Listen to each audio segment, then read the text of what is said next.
बच्चों, आज हम पढ़ने जा रहे हैं सूरदास के पद। तो इसमें सूरदास के संक्षिप्त जीवन परिचय को भी देख लेते हैं कि कौन थे सूरदास।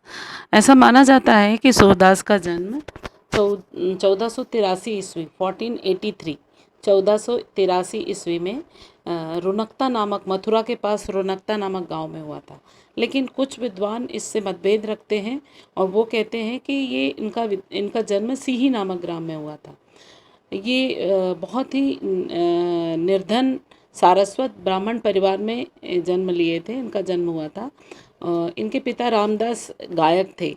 तो इनका बचपन काफ़ी निर्धन अवस्था में गुजरा था।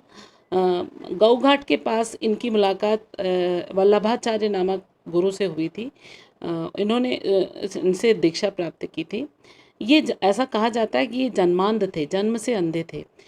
लेकिन जब इनकी कविताओं को, सूर के पदों को पढ़ा जाता है तो ऐसा बिल्कुल एहसास नहीं होता कि ये कभी अंधे भी रहे होंगे। यानी इतना चमत्कारिक वर्णन श्री कृष्ण के बाल लीलाओं का आँख वाला व्यक्ति भी ना कर सके। इतना माने सटीक वर्णन इन्होंने किया है कि पाठक चमत्कृत रह जाता है, यानी आश्चर्यचकित रह जाता है कि एकदम ऐसा लगता है जैसे वो सामने बैठे हों और श्री कृष्ण की बाल लीलाओं को देख रहे हों और उसी का वर्णन वो करते जा रहे हों। इतना अधिक प्रभावी इम्प्रेसिव वर्णन श्री कृष्ण की बाल लीलाओं का इन्होंने किया है। इनकी कविताएं जो हैं, इनमें जो बाल लीलाओं का वर्णन है और इतना प्रभावी होने के कारण वात्सल्य को हिंदी साहित्य में वैसे तो 9 रस हैं, लेकिन 10वें रस के रूप में वात्सल्य रस को मान लिया गया। इतना प्रभावी इनका बाल लीलाओं का, माता और पुत्र के लीलाओं का जो है वर्णन, श्री कृष्ण के बाल लीलाओं का वर्णन इतना अधिक प्रभावी किया कि वात्सल्य रस को 10वां रस मान लिया गया है। इनकी प्रमुख रचनाएं जो महाकाव्य है, सूर सागर, सूर सारावली, साहित्य लहरी, नल दमयंती, व्याहलो जैसे 4-5 जो हैं इनके महाकाव्य हैं। और इनकी भाषा ब्रज है। इस वजह से भी जो रामचरितमानस से थोड़ा हटकर ये क्लिष्ट लगता है, थोड़ा कठिन लगता है। तो इसको मैं एक एक शब्द के साथ आपको उसका अर्थ समझाते हुए ये पद अब मैं समझाऊंगी, है ना। हो बढ़ेगी चोटी, किति बेर मोहि दूध पियत, भई यह अजहू है छोटी। तू जो कहती बल की बेनी, ज्यों हुए है लांबी मोटी। काढ़त गुहत नहावत जय है, नागिन सी भुई लोटी। काचो दूध पियावती पची पची, देते न माखन रोटी। सूरदास त्रिभुवन मन मोहन, हरि हलधर की जोटी। ये ब्रज भाषा में लिखी हुई कविता है सूरदास की, जिसमें श्री कृष्ण की बाल लीलाओं का वर्णन है। तो अब इसको हम समझते हैं। मैया कबहू बढ़ेगी चोटी। श्री कृष्ण माँ यशोदा से पूछ रहे हैं कि माँ मेरी चोटी कब बढ़ेगी। कितनी बेर मोहि दूध पियत, कितने बार हो गया मैं दूध पी रहा हूँ। भई यह अजहू है छोटी, भई यानी है, अभी भी यह छोटी है। भाई यह है, अभी यह अजहू अभी भी छोटी, यानी कितनी बार से मैं दूध पी रहा हूँ लेकिन ये तो अभी भी छोटी है। तू जो कहती बल की बेनी, तुम जो कहती हो कि बलराम भैया की जो बेनी है, बेनी यानी बाल, जो हुए है लंबी मोटी, जैसे लंबी और मोटी है। काढ़त गुहत नहावत जय है, नागिन सी भुई लोटी। उसको वैसे ही करने के लिए तुम उसको कंघी करती हो, मेरे बालों को, उसको गूंथती हो, मुझे नहलाती हो और ये नागिन जैसी हो जाएगी, ऐसा तुम कहती हो। काचो दूध पियवती पची पची, देती ना माखन रोटी। कितने बार हो गया तुम मुझे दूध पिला रही हो और कच्चा कच्चा दूध पिला रही हो और माखन और रोटी नहीं देती हो, दूध देती हो तो कहती हो इससे बाल बढ़ेंगे। सूरदास त्रिभुवन मनमोहन, हरि हलधर की जोटी। सूरदास जी कहते हैं त्रिभुवन यानी तीनों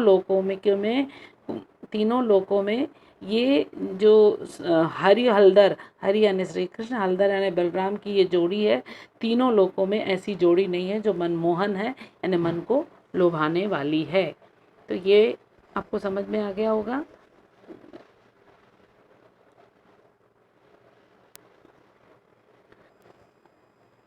अब अगला पद देखिए, तेरे लाल मेरो माखन खायो।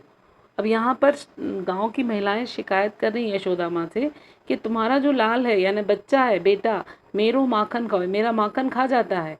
दोपहर दिवस जानी घर सुनो, दोपहर के दिन के समय दोपहर में घर को सूना जानकर, यानी घर सुनसान है जानकर, ढूंढ ढंढोरी आप ही आयो, ढूंढ ढूंढ कर खुद ही आ जाता है।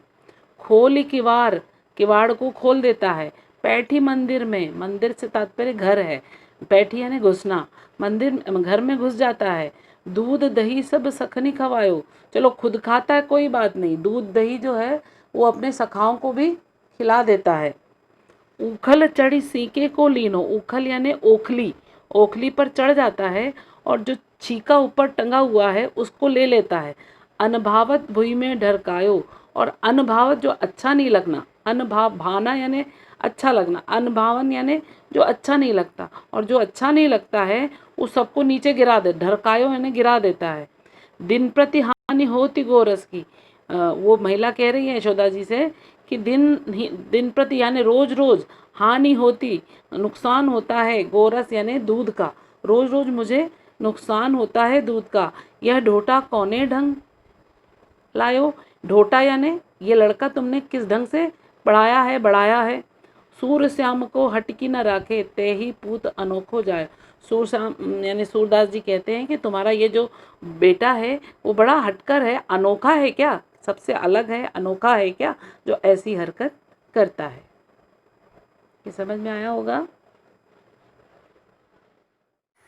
आओ बच्चों, अब हम ये सूरदास के पद की व्याख्या लिखें। इसमें संकेत यह है, मैया मोरी कबहू डैश डैश जोटी। जीवत प्रसंग हम लिखेंगे। प्रस्तुत पद्यांश वात्सल्य सम्राट सूरदास द्वारा रचित सूरदास के पद से लिया गया है। प्रस्तुत पद्यांश में कवि ने श्री कृष्ण का माँ से जो, श्री कृष्ण माँ से जो शिकायत करते हैं उसका वर्णन किया। श्री कृष्ण माँ से जो शिकायत करते हैं उसका वर्णन किया हुआ। अब इसकी व्याख्या, अब व्याख्या देखिएगा, ये व्याख्या देखिए, ठीक है।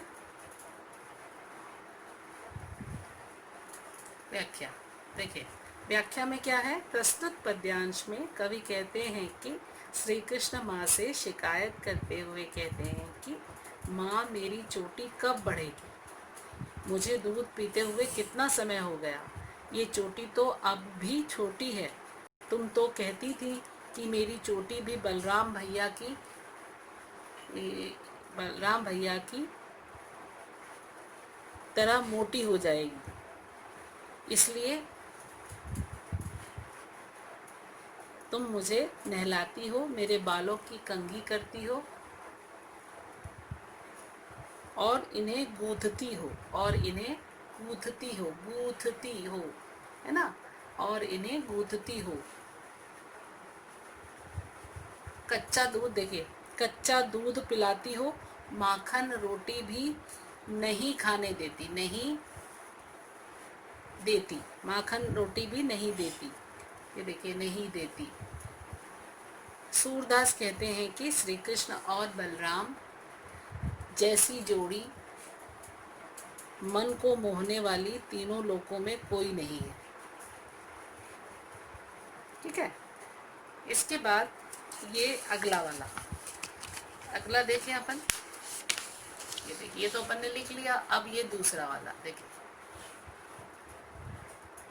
ठीक है। ये दूसरे वाले में संकेत, तेरे लाल डैश डैश अनेखो जायो। अब इसे प्रसंग, प्रस्तुत पद्यांश में कवि ने गांव की गोपी द्वारा माँ यशोदा से कृष्ण की शिकायत का वर्णन किया है, ठीक है। अब इसकी व्याख्या, अब इसकी व्याख्या देखिए। प्रस्तुत पद्यांश में कवि कहते हैं कि गोपियाँ कहती हैं कि यशोदा माँ तुम्हारा पुत्र हमारा माखन चुराकर खाता है, दिन में दोपहर के समय जब सन्नाटा रहता है तब ढूंढता हुआ आता है, किवाड़ खोलकर घर में प्रवेश करता है और दूध दही सब खा पी जाता है, ओखली पर चढ़कर छींके को उतार लेता है और जो अच्छा नहीं लगता उसको जमीन में फैला देता है। न सिर्फ खुद खाता है, देखिए, अब देखिए, न सिर्फ खुद खाता है, ये देखिए, न सिर्फ खुद खाता है, अपने मित्रों को भी खिलाता है। मेरा रोज ही बहुत सारे दूध का नुकसान हो जाता है। तुमने किस ढंग से इसे पाला है, तुम्हारा पुत्र कोई अनोखा है क्या, ऐसा गोपियाँ प्रश्न करती हैं। तो ये आपके 2 पद हो गए हैं इसका। अब इसको आप लोग लिख लेना। अब इसके बाद अब इसमें क्या बचा, सूरदास के पद के प्रश्नोत्तर। अब हम प्रश्नोत्तर करें। देखिए पद के प्रश्नोत्तर, सूरदास के पद और उसके प्रश्नोत्तर। अब इसमें सबसे पहला प्रश्न क्या है, श्री कृष्ण यशोदा से क्या प्रश्न करते हैं। इसका उत्तर है श्री कृष्ण यशोदा से प्रश्न करते हैं कि माँ मेरी चोटी कब बढ़ेगी। इसके बाद दूसरा प्रश्न, दूसरे पद में कौन किसकी शिकायत कर रहा है और क्यों, है ना, किसकी शिकायत कर रहा है और क्यों कर रहा है ये पूछा है। दूसरे पद में गांव की महिला गोपी, गांव की महिला कौन है, मथुरा में ब्रज में तो सब गोपियां हैं, तो गांव की महिला गोपी यशोदा से शिकायत कर रही है और इसलिए कर रही है क्योंकि श्री कृष्ण उनके घर से माखन चुरा कर खाते हैं और दूध फेंक देते हैं। माखन तो चुरा कर खाते ही हैं, साथ में दूध का भी नुकसान करते हैं, ये कहती है। इसके बाद अगला प्रश्न देखिए, प्रश्न तीसरा, पद के रचयिता का नाम लिखिए। कौन इस पद को लिखा है, तो पद के रचयिता का नाम सूरदास है। ठीक है। अब इसके बाद प्रश्न चौथा। अब प्रश्न चौथा देखिए क्या है, प्रश्न चौथा है कृष्ण क्या नहीं पीना चाह रहे और क्यों, क्या नहीं पीना चाह रहे और क्यों, है ना। तो कृष्ण कच्चा दूध नहीं पीना चाह रहे और इसलिए नहीं पीना चाह रहे क्योंकि उनकी चोटी कच्चे दूध के पीने के बाद भी नहीं बढ़ रही है, है ना, इसलिए वो कच्चा दूध और पीना नहीं चाह रहे। अब अगला प्रश्न है पांचवा। प्रश्न पांचवा देखिए, माँ यशोदा क्या क्या लालच देकर कृष्ण को दूध पिलाती है। इसका है उत्तर है माँ यशोदा श्री कृष्ण को बलराम की तरह लंबी मोटी चोटी का लालच देकर दूध पिलाती है। ठीक है। इसके बाद नेक्स्ट क्वेश्चन नंबर 6, गोपियाँ कृष्ण को अनोखा क्यों कहती हैं। गोपियाँ कृष्ण को अनोखा इसलिए कहती हैं क्योंकि कृष्ण माखन न सिर्फ स्वयं खाते हैं बल्कि अपने सखाओं को भी खिलाते हैं। श्री कृष्ण को जो अच्छा नहीं लगता उसे वो जमीन में फैला देते हैं, जिससे उनका बड़ा नुकसान होता है। इसके बाद नेक्स्ट क्वेश्चन है, गोरस की हानि किस प्रकार हो रही है। गोरस की हानि जमीन पर फेंक देने से हो रही है। वो फैला देते थे ना सारा जो दूध है, उन्हें नहीं पसंद आता था। तो इसके बाद अगला क्वेश्चन है प्रश्न 8, कृष्ण क्या नहीं पीना चाहते और क्यों। कृष्ण कच्चा दूध नहीं पीना चाहते क्योंकि इसके कारण उन्हें माखन नहीं मिल रहा और ना ही इसके पीने से चोटी बढ़ रही है। तो इसके माने ना ही माखन मिल रहा है, ना चोटी बढ़ रही है, इसलिए कृष्ण कच्चा दूध पीना नहीं चाह रहे हैं, गोरस पीना नहीं चाह रहे हैं। अब एक उसमें पर्यायवाची है जो आप लोगों को करना है, इसको आप लोग कर लेना चाहो तो मैंने कर दिया है। पर्यायवाची शब्द बदन का देह, शरीर, काया। कुंज का वन, कानन, लताओं झाड़ियों से घिरा स्थान।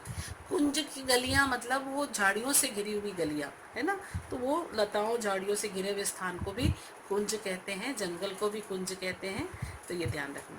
सखा, मित्र, साथी, दोस्त। कमल, नीरज, पंकज, जलज, है ना। प्रातः, सुबह, सवेरा, भोर। ये और लिख लेना तो आपके ये प्रश्नोत्तर आपके पूरे हो जाएंगे।